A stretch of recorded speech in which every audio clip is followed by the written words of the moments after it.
Assalamualaikum warahmatullahi wabarakatuh. Okey, hari ini kita akan belajar sirah tahun 5, pelajaran kelima, peristiwa kewafatan Nabi Muhammad sallallahu alaihi wasallam, unit 2. Okey, murid-murid boleh merujuk buku teks sirah tahun 5, muka surat 55, 56 dan 57. Okey, sebelum kita memulakan pelajaran, jom kita membaca doa belajar terlebih dahulu. Bismillahirrahmanirrahim. Allahumma aftah alaina hikmataka wanshur alaina min khazaini rahmatika ya arhamar rahimin. Rabbi shrahli sadri wa yassir li amri wahlul 'uqdatam min lisani yafqahu qawli. Amin.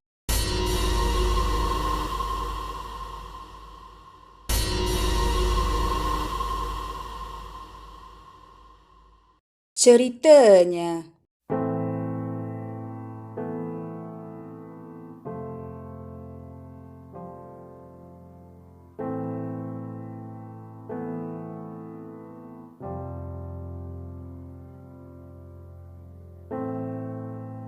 Pada 29 Safar tahun ke-11 Hijrah, bersamaan dengan hari Isnin, Nabi Muhammad sallallahu alaihi wasallam ditimpa sakit kepala yang amat sangat. Ketika itu, baginda masih mengimamkan solat bersama-sama dengan para sahabat.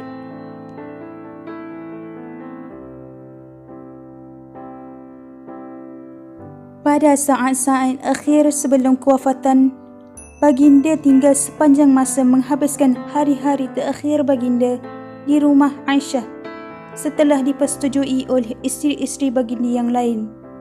Aisyah membantu melegakan kesakitan baginda dengan membaca beberapa surah daripada Al-Quran seperti surah Al-Falaq dan surah An-Nas dan meniupkan kepada tubuh baginda.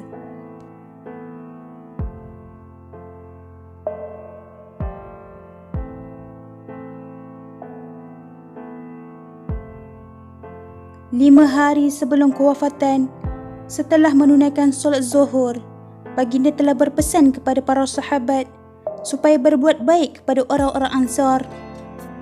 Baginda menyatakan pesanan khusus berkaitan dengan orang-orang Ansar kerana disebabkan jasa-jasa mereka inilah membantu orang-orang Muhajirin dan baginda sendiri.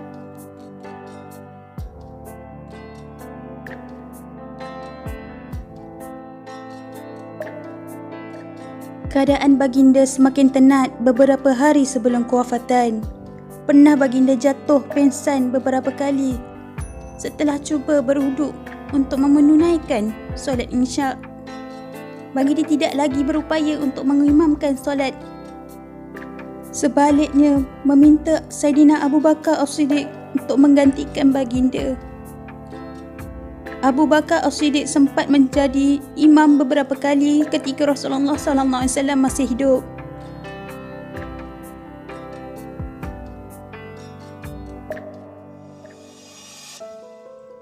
Sehari sebelum kewafatan, Rasulullah sallallahu alaihi wasallam telah memerdekakan semua hamba sahayanya dan bersedekah 7 dinar yang ada dalam simpanannya. Pada waktu subuh menjelang kewafatannya, baginda telah membuka tirai milik baginda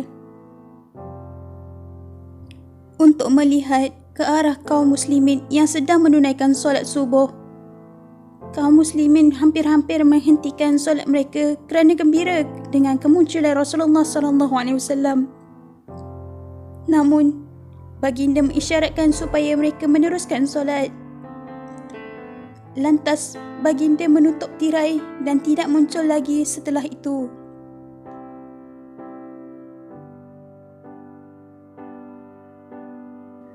Keadaan baginda semakin tenat sehingga Aisyah meletakkan baginda di atas pangkuannya. Ketika berada di atas beribaan Aisyah, baginda memintanya membantu baginda bersugi. Setelah bersugi, baginda mengangkat jarinya serta mengangkat pandangannya ke bumbung seraya berkata, bersama orang-orang yang engkau berikan nikmat kepada mereka dari kalangan nabi-nabi, orang-orang yang benar, para syuhada dan orang-orang yang soleh. Ya Allah, ampunkanlah daku dan rahmatilah daku, serta pertemukanlah aku dengan teman yang tertinggi. Ya Allah, teman yang tertinggi.